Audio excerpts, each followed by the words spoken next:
Welcome to the Luton Ladies Lowdown. Today we've got a very special guest this week, Malta International defender, goal scorer and player of the match, Fiona Buttigieg. How are you doing today, Fee? I'm good, thank you. How are you?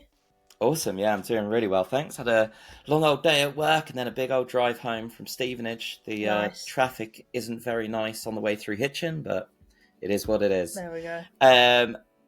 And that's fun because we don't like Stevenage. We're going to beat them later this season. We hope But so. yeah. We hope so. Let's take a quick look at the last 3 games, including 2 cup ties and a league win, as well as any other news around the ladies' team. Okay, football. So let's talk about the last 2 cup games. Talk about them first.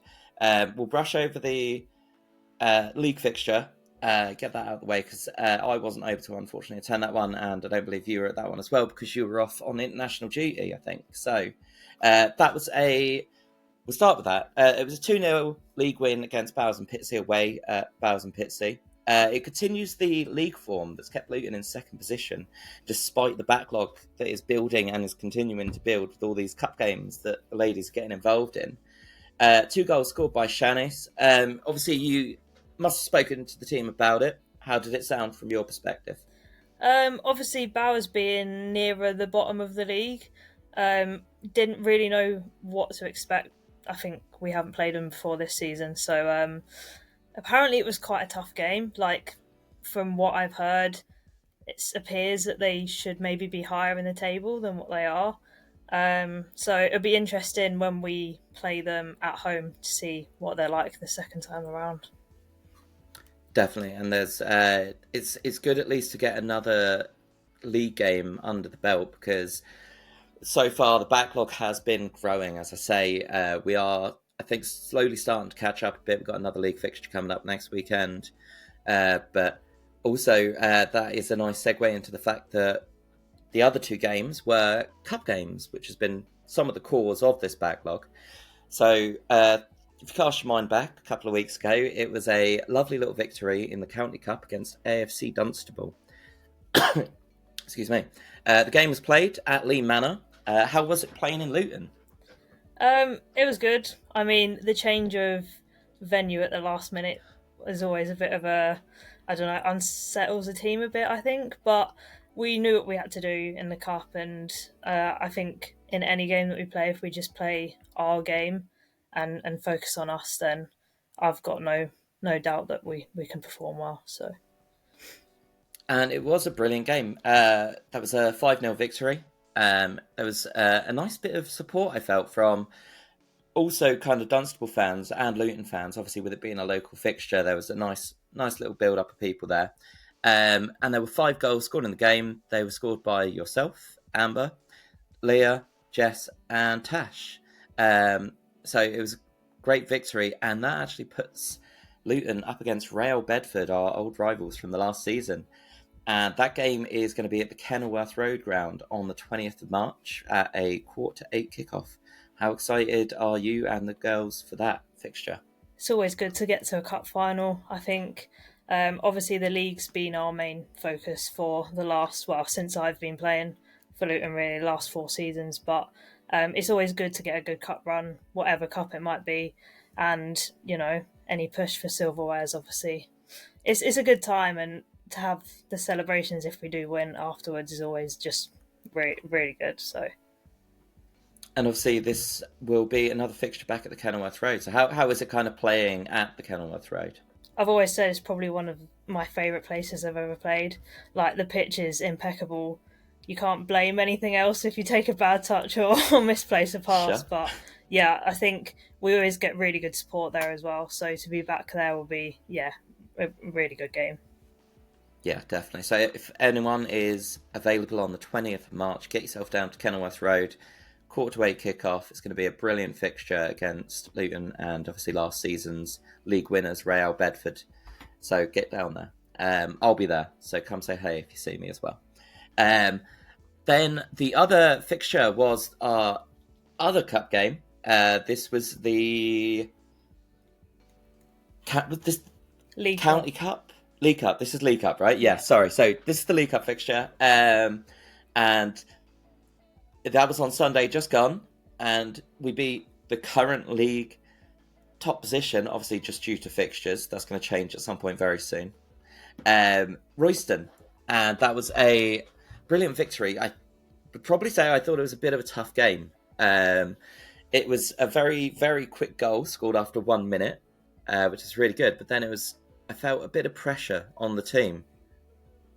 I think, we knew going into that game that it was going to be tough. I mean, we're first and second in the league. You've got to expect a pretty hard game, and we know what they're about.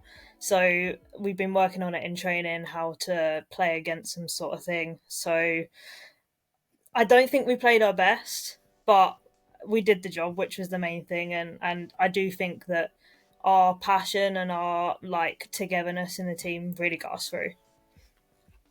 And also, it didn't help with the referee not seeing what I counted about 3 handballs. Yeah. Quite blatant handballs as well, but that's neither here nor there. We got the victory. That's it.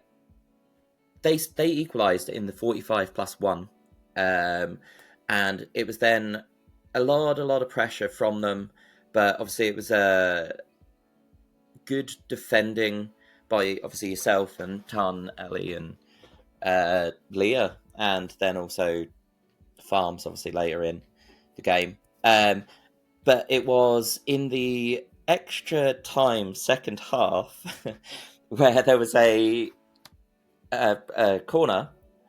And why don't you explain to the viewers what happened? Yeah, so I think it was the 115th minute, so 5 minutes ago.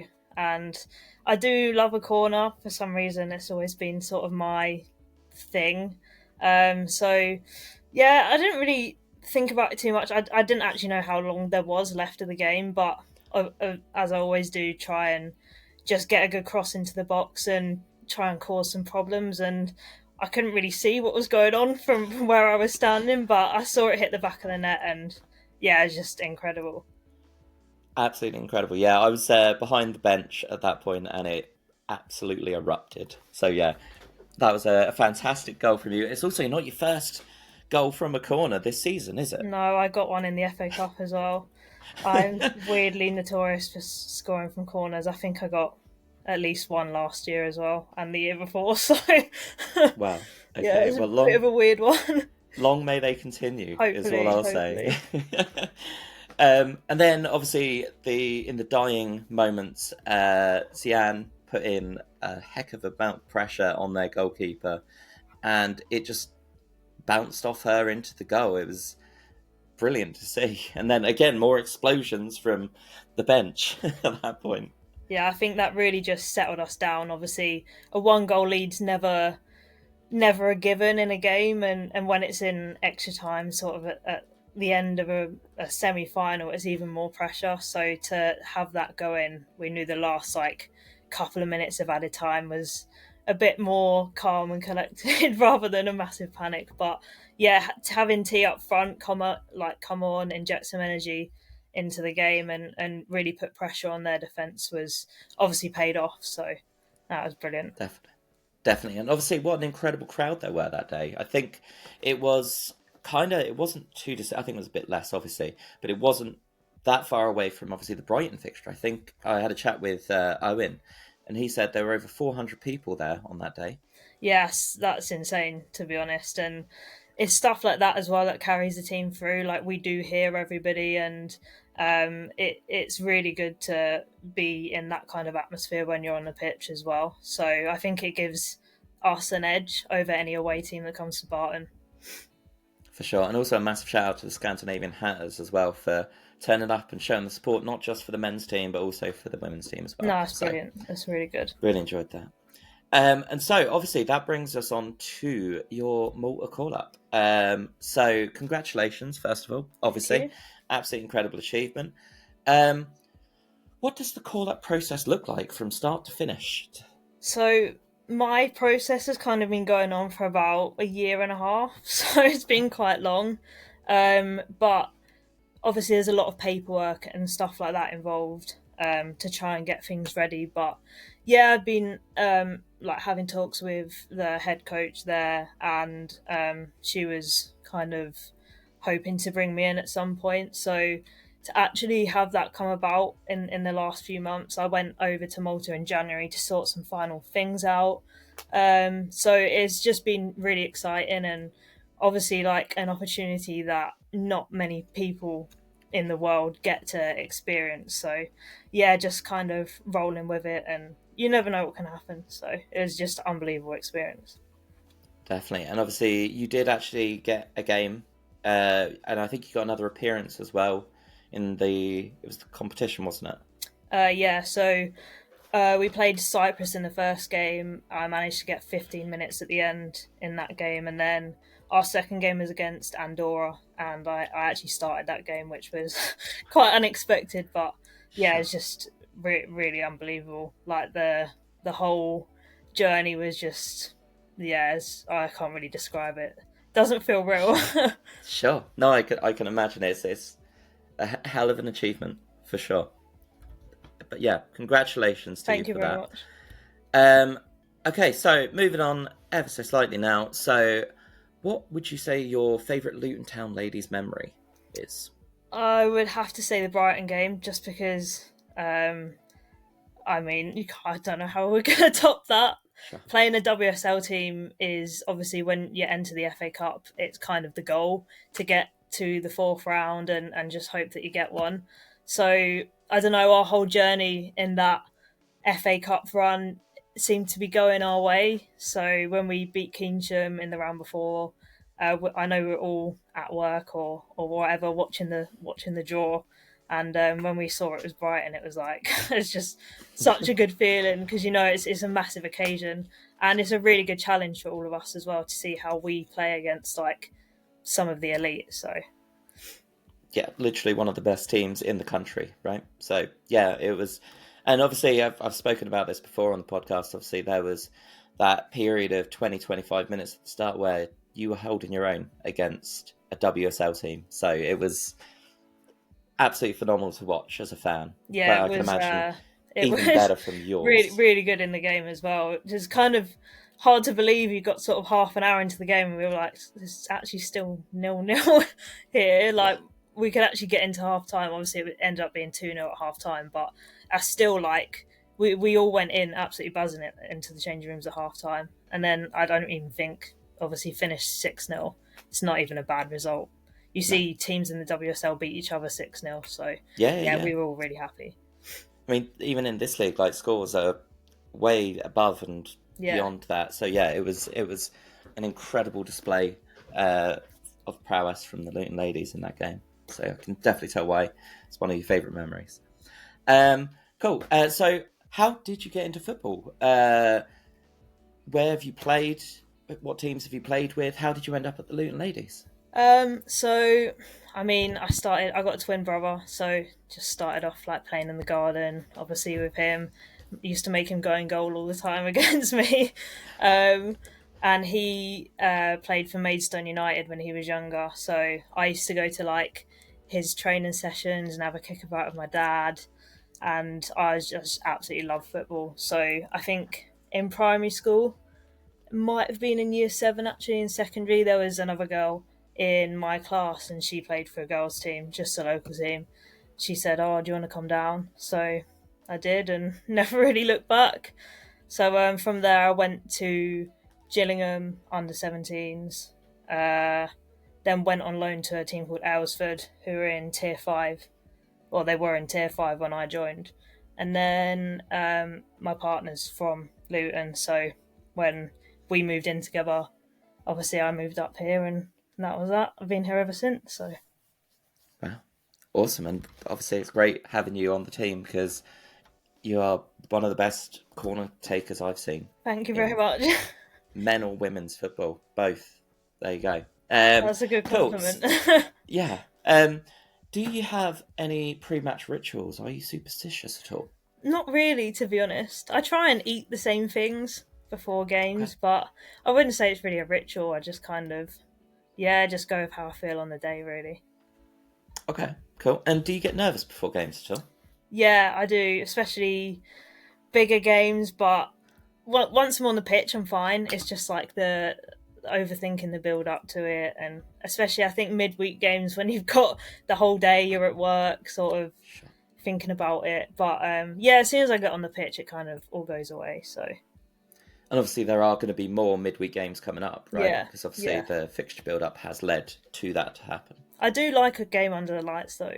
I do like the atmosphere. I think it brings something a bit different. So Definitely, I know I'll be at least at the Kenny game, at least that. Probably more as well. And do you have any songs or playlists that get you hyped up for the game? I don't really listen to music before the game. Obviously, we have music played in the changing rooms and stuff like that. Everyone, I think, chips in with a few songs or whatever. But no, I'd say I'm probably one of the quieter ones. So I just sort of sit there and take it all in, have a little chat with some of the girls that I sit next to. So yeah. Okay, cool. So moving on, 5 quick fire questions. Now, disco or karaoke? Oh gosh, neither. Okay. I'd have to go disco. I think karaoke is Okay. not my thing. A curry or Chinese? Or Chinese. Okay, cool. Beach holiday or a city break? Ooh, beach holiday. Xbox or PlayStation? Xbox. And would you rather score from a corner or get an assist from a corner?